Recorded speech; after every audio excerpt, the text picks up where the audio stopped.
Rojo Lele Project adalah kegiatan pelestarian padi lokal Rojo Lele Delanggu asli melalui program kolaborasi antara tim MBKM Fakultas Seni Rupa dan Desain Universitas 11 Maret dengan gabungan kelompok tani Sedio Makmur Desa Sabrang. Proyek ini pada awalnya diinisiasi oleh petani melalui forum group discussion dengan FSRD UNS yang ingin mengembalikan kejayaan masa lalu melalui padi Rojo Lele Delanggu.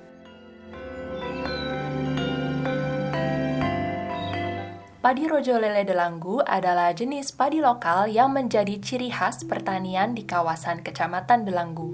Menurut petani, padi ini adalah padi dengan kualitas beras terbaik dari segi rasanya. Sehingga zaman dahulu ada istilah makan apapun akan enak asalkan nasinya dari Rojo Lele Delanggu. Padi ini juga biasa digunakan untuk elemen ritual sebagai wujud rasa hormat kepada Tuhan dan alam. Sayangnya, padi ini sudah tidak ditanam sejak 30 tahun lalu karena arus revolusi hijau yang mendorong petani untuk memproduksi beras secara efektif dan efisien. Oleh karena itu, kami melakukan pencarian benih tersebut untuk ditanam kembali sebagai proyek preservasi dan ekoturism di kawasan Delanggu. Akhirnya, kami memperoleh dukungan segenggam benih padi Rojo Lele Delanggu asli dari Balai Besar Penelitian Padi Kabupaten Subang yang selanjutnya kami perbanyak. Dalam proyek ini, kegiatan dilakukan dengan belajar secara langsung dengan petani terkait dengan potensi padi Rojo Lele Delanggu. 2 kali. Mahasiswa belajar dari aspek kultural dan juga alam dari area persawahan yang akan menjadi tempat pembudidayaan padi. Dari proses tersebut, mahasiswa mencatat potensi serta mengumpulkannya untuk dijadikan data dalam proses desain perancangan ekoturism Rojo Lele Delanggu. Pencitraan area ekoturism juga dilakukan dengan menggunakan drone untuk referensi dalam menentukan area pertanian serta infrastrukturnya. Dalam proses desain, data potensi yang sudah terkumpul selanjutnya dipetakan dengan menggunakan metode KJHO untuk dikelompokkan serta dianalisa ke dalam suatu desain ekoturism. Proses ini dilakukan secara langsung di rumah Ketua Gapoktan dan juga secara online. Dalam proses desain, mahasiswa juga memperoleh pembekalan tentang pengembangan komunitas berbasis potensi lokal dari Laboratorium Design Culture Chiba University dan juga Monash University Indonesia.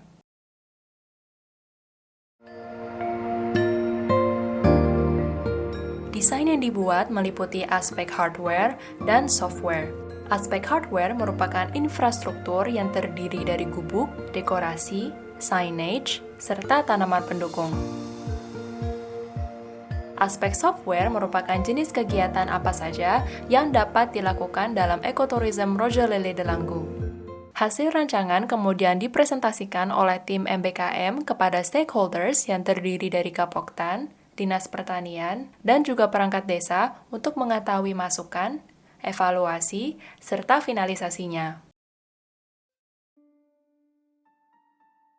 Dalam kegiatan pairwise ranking untuk mengetahui prioritas proyek apa yang terlebih dahulu dikerjakan, dapat disimpulkan bahwa pembangunan galengan menjadi yang pertama kali dilakukan. Pembersihan terhadap sampah di area sawah juga dilakukan setelah galengan selesai dibangun. Selanjutnya yaitu pembuatan gubuk sebagai infrastruktur lokasi kegiatan ekoturism Rojo Lele Delanggu dalam melaksanakan kegiatan workshop dan lainnya. Gubuk dibangun dengan dipimpin oleh Pak Mujiran, petani yang memiliki keahlian dalam membangun gubuk bambu tradisional. Metode yang digunakan juga secara tradisional, baik dalam struktur dan juga sambungannya. Kegiatan penanaman benih Rojo Lele dilakukan dengan mengamati ritual tanam yang kami selenggarakan kembali dengan meletakkan ubur rampe di sudut-sudut area sawah oleh petani senior. Setelahnya, kami mempelajari cara memanen bibit padi serta mengikatnya. Kemudian dilanjutkan dengan menanam benih secara tradisional. Kegiatan ini dilakukan oleh mahasiswa MBKM dengan panduan dari petani Gapoktan. Untuk mengontrol kesehatan padi Rojo Lele Delanggu, dilakukan pemetaan dari udara melalui drone. Seperti gambar berikut, area yang berwarna hijau dan dilingkari adalah area yang ditanami oleh padi rojo lele Delanggu dan dikategorikan sebagai tanaman yang sehat. Sebelum memanen padi rojo lele Delanggu, ritual wiwitan kami selenggarakan sebagai festival serta refleksi dari rasa syukur petani atas keberhasilan panen padinya. Ritual ini sudah hilang dari area Desa Sabrang sekitar 25 tahun yang lalu. Dan kami menyelenggarakannya kembali untuk melestarikan budaya yang penuh makna tersebut. Ritual ini dilakukan dengan mempersiapkan ubo rampe terlebih dahulu. Lalu elemen ritual tersebut dibawa ke area sawah pada sore hari untuk selanjutnya dilakukan ritual oleh Mbah Tanem selaku petani senior.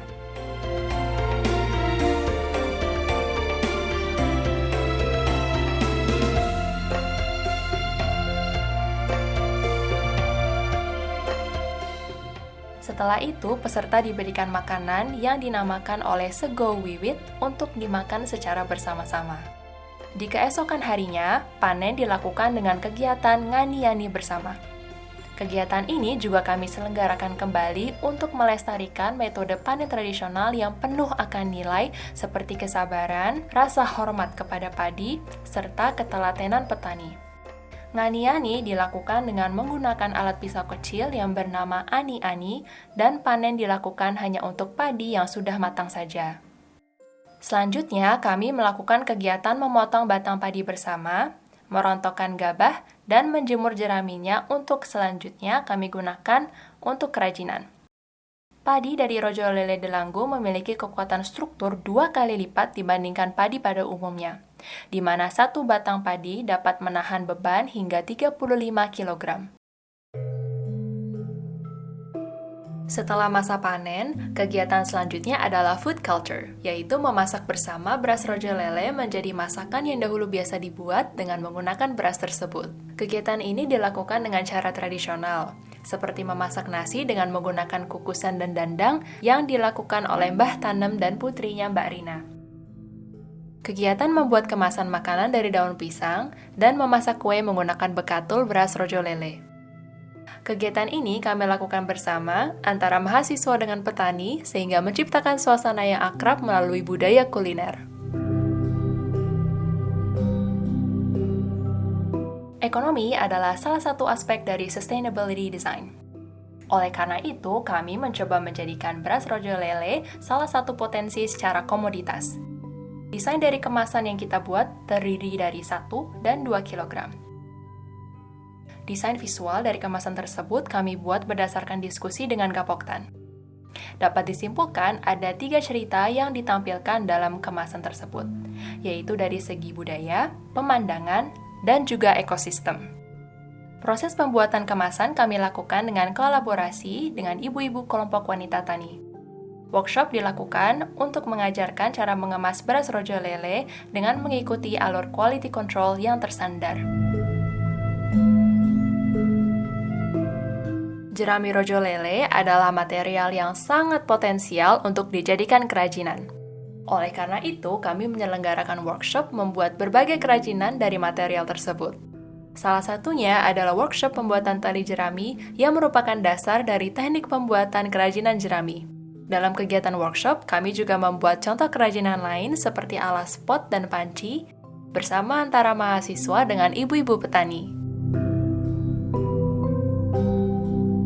Gubuk jerami merupakan arsitektur vernakuler yang merupakan aset budaya dari petani di Desa Sabrang. Secara tradisional, gubuk dibangun tanpa menggunakan paku. Di sisi lain, justru dengan ketelatenannya, petani menggunakan sistem pasak dan ikat.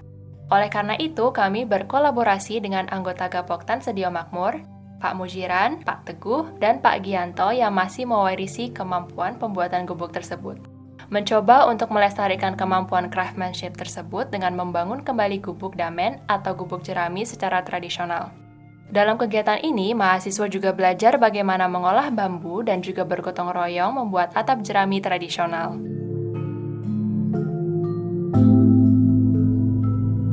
Mahasiswa MBKM membantu Gapoktan Sedio Makmur menjadi fasilitator dalam kegiatan Field Course in Heri 2022 atau Indonesia Heritage. Kegiatan ini diselenggarakan melalui kolaborasi antara Universitas 11 Maret, Universitas Airlangga, Monash University Indonesia, Gapoktan Sedio Makmur, KWT Sedio Mulyo, Dinas Pertanian dan Ketahanan Pangan Kabupaten Klaten, serta Kelurahan Desa Sabrang. Kegiatan ini diikuti oleh 20 mahasiswa asing yang berasal dari 15 negara.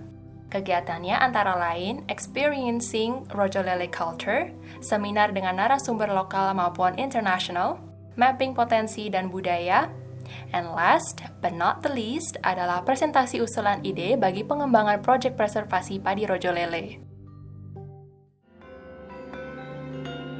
Kegiatan kami berlangsung secara berkelanjutan melalui program MBKM FSRD UNS dengan Gapoktan Sedio Makmur.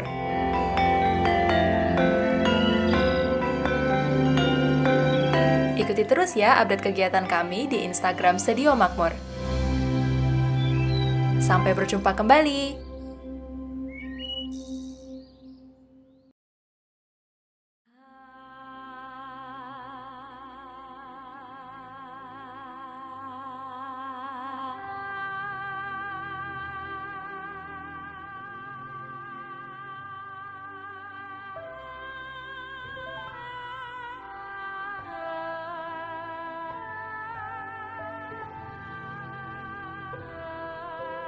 Ah